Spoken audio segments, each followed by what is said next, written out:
Here we go. Yeah. Oh, and I actually get to play as a character other than Dempsey now, because in World of War they didn't randomize your characters, it was like positional based. So like player one was always Dempsey. And 130 points for a knife kill, look at that. I still don't remember if Quick Revive gives you the free revive in this mode. By a revive, so yeah, I suppose it does. So this was the first map where that was the case. I suppose they needed a windfall for the solo players. Because having it be one and done is, I wouldn't call it unfair, but it's definitely not like wholly enjoyable. Alright, never buy the Olympia, it's bait. That weapon is awesome and I used to swear by it back in the day. But I'm sorry, you just can't compete. You just can't compete with the good old M14. And and then we get the meteorite, right? Guess I already hit it up. This is one of the last maps to feature the swastika and stuff like that. And I really do wonder what is the truth behind why they got rid of all the identifiers for the naughty German party. Because I highly doubt Jewish people were like, hey, it's offensive. That seems a bit ridiculous. Mostly because, you know, you probably want more people to know that World War II was bad and the naughty German man was very naughty. Pressure from advertisers, obviously, right? They don't want to be selling a game with that sort of symbology in it. But also, Germany bans your game if you include the symbol. Like, they straight up ban it. They just remove it. You're not allowed to use it. And, I mean, Germany are pretty notorious for banning any and all video game. It really depends on their whim, honestly, or the time period. You know, they banned a lot of the GTA games and a lot of Rockstar games, all that sort of stuff, right? I don't really exactly... Oh, Mule Kick. Mule Kick. Oh, this is where Mule Kick came in. Or was it? I feel like I'm being baited. Am I playing a different version? Because I don't remember Mule Kick back in the day. Am I crazy? Yeah, they did. They rolled out a free patch, didn't they? They added Mule Kick to a lot of the maps. We'll have to look that up later. Well, Richterpen has got... My lord, that chin! Like, look at that! That jawline, though! Uh-oh. Alright, we'll just move on then. I used to buy the stakeout over there. Stakeout's mid. MP40's better. I think that's a shame, right? Like, the fully automatic weapons are always just better because they get you more points. And points are the only thing that matter.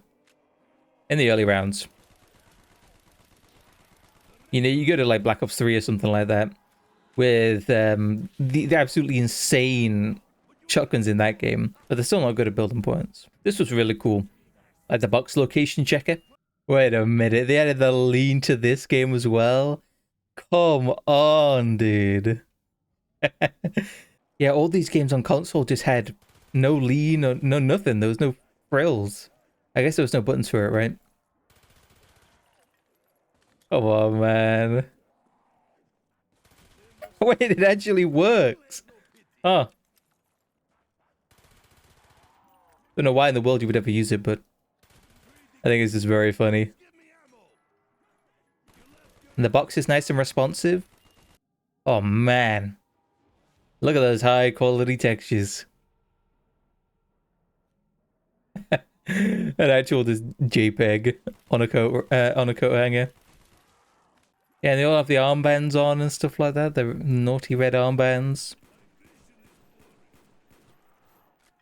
You know, not like I'm fiending for authenticity when they're zombies, but... Also, how does this place have anything to do with World War II? I would just hit up the link. It'll be easy enough. And then our plan to get into the late game is to run around in a big circle using the map. Oh, man. Maybe I should just drink instead. Piss on someone. Thunder gun. That's awesome. Die. Using the original Thunder gun as well. With all the old animations and, you know, not one that's been modded in.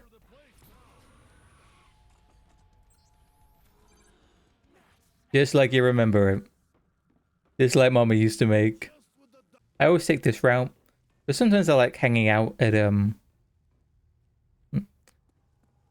I always take this route because I like hanging out by the door. Oh, wait, we can't play this.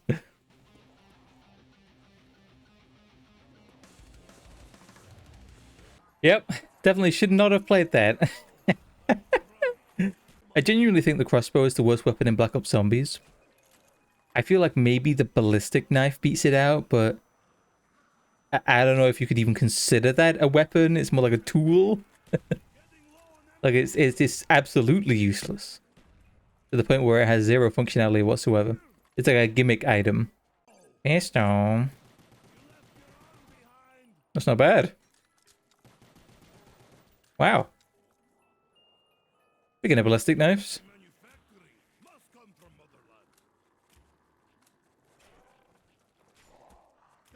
Yeah, wow, mediocre. And we're at round 15 already. Is it just me, or do these newer maps go by much quicker? As if they've put less zombies in, or made them easier to kill, or have just done something to speed everything up a little bit. You know, round 15 on a World of War map is relatively impressive for like an average player, just like a little short play session. But I'm on round 16 now, and I'm not even pack-a-punched yet. Kino is 100% the map I played the most out of all the Zombies maps. This map, Call of the Dead and Mob of the Dead are like the big three. We tried out all the others, but they didn't really stick. Like Die Rise, I think it's called, is like genuinely mediocre. With like a couple of interesting gimmicks, but falling off to your death is just never fun, especially in a game like this. You could just say get good, right? But I don't know. I feel like I am good. I'm just not good at Die Rise. And Ascension was interesting. I had a lot of friends who really liked Ascension. I just could never get into it. Mostly because I never bought it. That's probably one of the factors, eh? I think the writing in World of War was genuinely fantastic. This is a quick way to characterize some very interesting tropes made into characters, right? I really do feel like they've gone above and beyond to characterize these people as actual people instead of just them being caricatures of the situation they grew up in. Like, sure, they're kind of over-exaggerated, but there's some certain things that, you know, Dempsey or Richtofen say that make you kind of feel genuinely bad for them. And obviously understanding that they are just as much a victim of war as everybody else. You know, all the zombies you kill and all the civilians who die during the World War, you know? Like, it makes fools of us all, right? When you actually think about them as people, they're very dysfunctional and very, very sad and unfortunate individuals who, I think, as they get characterized later on, they really make you care about them from like a pity perspective, if that makes sense. Like, I feel sincerely bad for Nikolai. Like, his life sucks. Like, his life objectively is bad. I mean, he's part of Stalinist Russia during World War II, first of all. The Red Army was not a fun place to be. Any army was not a fun place to be. He's an alcoholic. His multiple wives left him destitute, broke, and, you know, part of that is his fault, part of that is their fault. He's constantly fiending for a drink. He makes you laugh, but in that sort of, oh, wow, this is kind of funny, but wow, this is sad.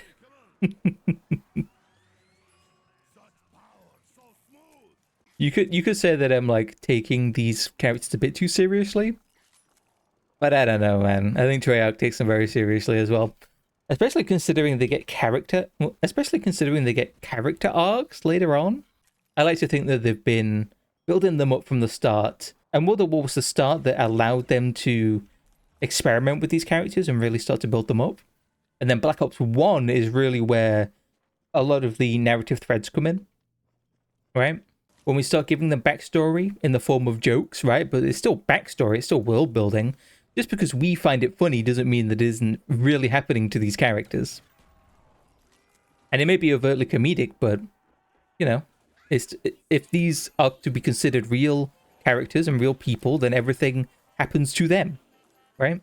And we'll move through all of these old maps and see the characters and, you know, laugh at their jokes. And then we move on to maps like Ascension, and stuff like that. And then further on through the Black Ops games. And then we'll start to realize that these characters are people. And then you start developing them in ways that are genuinely interesting. Like how Dempsey comments on the fact that he knows he's in a video game. Or at the very least, he knows he's in a time loop. They start to grow tired of each other. They start to complain and banter. And say, oh, you know, we've done this 100 times before. When's it going to end?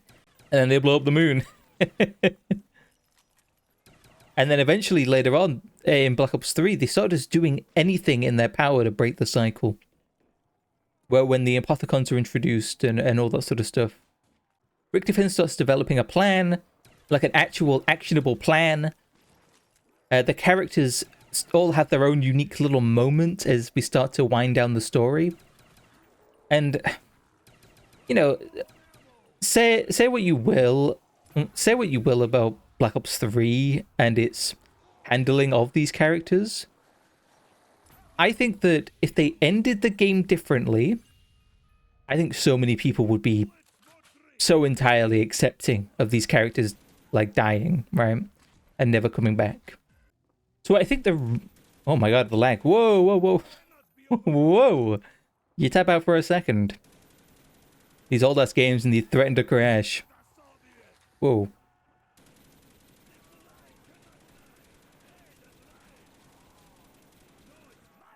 Alright.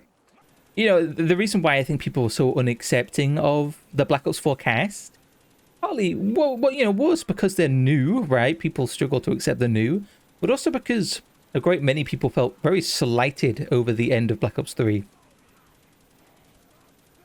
And I think Black Ops Zombies really has this addiction to making things more complicated than they needed to be. To give these characters that we've loved so much and for so long just a nice, happy ending, you know? Or maybe a bittersweet, melancholic one. And I guess that's what we were provided, but I don't know. They really self-sabotaged their own project. And they really refused to recognize just the fact that Call of Duty Zombies was part of the reason why a lot of people bought their games. It wasn't just a side mode at that point. People have been wanting a solo zombies game for years, since Black Ops 1. I mean, I know I've been begging for one. And for the Premise cast to go out in such a fashion, it's just kind of sad. And not sad in a good way, sad in a, oh, this is what we've been given sort of way. And that makes me sad because, you know, I grew up with these games, right? A lot of us did. If you're clicking on a Call of Duty Kino der Toten playthrough in 2024, then you definitely grew up with these maps. I don't know. It just makes me a little bit sad. Like, I don't hate the premise ending of Black Ops 3. It's kind of interesting. I really just think that everything is just so complex in the zombie storyline. I just don't understand why they made it so confusing. So ridiculously absurd with 10 different time loops and 12 different, like, villains and enemies. And, you know, now there's Eldritch Abominations and now there's zombies and Samantha. And I guess that's what you get when you are with a storyline for so long. It's the same problem TV shows run into. You know, when a group of storytellers have to run the marathon, it's a lot harder than to run a sprint, right? Because you can make a movie and make it really tight and fantastic. But to make a 100 episode TV show is way harder. And then at the end of the day, I do truly think that that's what Call of Duty Zombies has suffered through. They were just so afraid of calling it quits and just killing off the characters or giving them an ending. For God's sake, man, just give them an ending. You don't need to bring them back constantly. Like, I get people really like them, but you know, if you just spend some time building up the new characters, then people will grow to like those new characters if those new characters are good. And then occasionally you can do like a Easter egg thing where, you know, you bring back the cast if you want. At the end of the day, I suppose I don't really know what I want from Call of Duty Zombies. And maybe they know more than me, right? They know better. They are the designers after all. But I do know one thing. And that thing is that I was relatively disappointed with the way Call of Duty Zombies has gone. Not just because it ended in the way that it did, or that we're now doing like open world, like strange survival challenges and stuff like that, which I never really understood. But mostly because these characters were so likable, and I just don't feel like they got the ending they deserved. So the route you're seeing now is the route I was taught and the route we developed way back when, you know, we were teens. You just come all the way around, you run the entire map, and you just keep on doing this in a circle. And as long as you didn't get caught on the stairs, you're relatively okay. Or you can run them around on the stage, or you can hold out in the alleyway. Those were like the three ways we played. Unfortunately, I can't hold out on the alleyway anymore because, you know, I opened it all up. The trap doesn't give me any points. That's unfortunate. And not a single max ammo in sight. It's funny, right? Playing these games makes me miss Call of Duty Cold War. Because the way Call of Duty Cold War did zombies was so absolutely... Oh my god. Get destroyed! Alright. The way Call of Duty Cold War did zombies was so fantastic that it just puts everything else to shame. Like, I get that it might not be traditional, or the maps might not be really all that interesting, but just the quality of life elements that have been built up over the years and placed into Call of Duty Cold War, fantastic. Like that machine that gives you, that lets you buy all your perks. Great, I love it. The grenades actually killing zombies, fantastic. Give me more. Tacticals being introduced and being interesting. I really like that over just like grabbing up the monkey bomb and just having that. I think the kill streak thing was a bit strange. The fact that you can craft death machines and stuff like that. I never really got into. But everything else in Cold War is just exemplary. I absolutely love that game. The only thing I don't like about Call of Duty Cold War is the progression. I think the progression system sucks. Like, it's nice to have progression, but the focus really is just maxing everything out. Instead of choosing, like, if you could pick and make a build with like the specific perks that you want, I wouldn't even mind that. That would be really cool. And I suppose you do when you're starting out, but eventually you'll play so much that you'll have everything unlocked. And the experience really gets better the more stuff you have. It gets easier as well. If we got to choose our perk selection, like in, I think it was COD 4 that lets you do that. Then maybe there's like a loadout where you buy points, you put points into your perks, and you unlock the points slowly over time by playing the game, by like leveling up. So like a traditional RPG, right? And maybe you're a you're a Juggernog main, and the first thing you buy every game is Juggernog, and you have all the perks on it that let you get up after being downed and take less damage and stuff like that. And then you pair that with the taunt, but you like your special abilities in Cold War. Well, your special abilities in Cold War, right? You have special abilities, and there's one that taunts enemies. So you go Juggernog, and you have the taunt thing, and you're like a tank, right? And then maybe when you max it out and go fully into a perk line, it gives you like a shield, or something like a unique Gestalt perk bonus, right? But you can only have one of them, or something like that, right? I would prefer that over just maxing out everything on an account.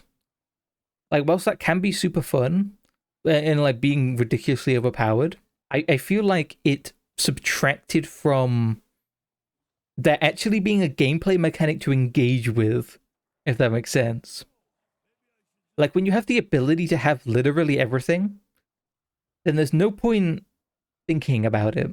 Number go up. Does number go up in brain? Number go up in brain. You get new item, get new ability, and then you just become stronger and stronger and stronger and stronger until you become so powerful that you literally have nothing else to do, right? I feel like what would be more interesting was and lead to more replayability is if you had the ability to make different builds. But one of the reasons why I keep coming back to Elden Ring is because of all the different builds you can make, right? And for a lot of Dark Souls games in general, that's where the replayability comes from. It's going back through the game with new items, new weapons, and experiencing the game in a different way. And that's kind of there's two ways to do replayability, right? There's to have the game be literally different every time through RNG, like League of Legends or Borderlands or stuff like that, right? It's just completely different every time. Or have there be build crafting, right? The reason to go back is to try something new. And I just have no reason to go back to Cold War. There's no interesting builds. There's just perks. And there's just weapons. And then once you crank that shit up all the way to the top, then why would you continue playing? Like, what's the incentive there? To be OP and shoot your powerful gun? I mean, I guess so, right? But they could very easily add some sort of side mode that lets you do that. And have the gameplay loop be the main gameplay loop. I don't know. It's not like I'm a developer or anything, and I talk a lot about game design like I know what I'm talking about. Which I definitely don't compared to a lot of other people. A lot of actual game devs, right? But you'll find a lot of people on YouTube doing this. I don't know. I just think that if they were to do a fully functional, full release of a zombies game, they would need to have some form of progression that isn't just in-game, and I think that would be a great way to do it. You see how much more competent I am on a map like this compared to any of the World at War maps? Like, I've played Derice so many times, but the map is so limited and I'm terrible at training in World at War, but it just doesn't feel good. Yeah, I'm round 24. I don't exactly have plans to go any further. I think we'll get to round 30 and then call it quits.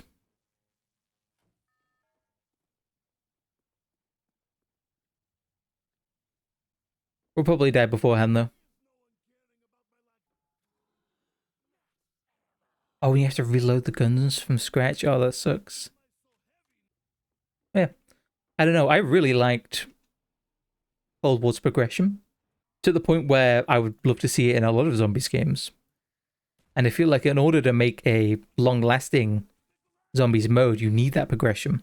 Because then you would rely less on constantly pumping out updates and can focus more on... Oh, I'm dead, aren't I? I'm dead.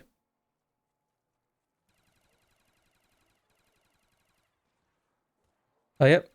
Oh my god, insta-kill, hello? I can't see! I can't see!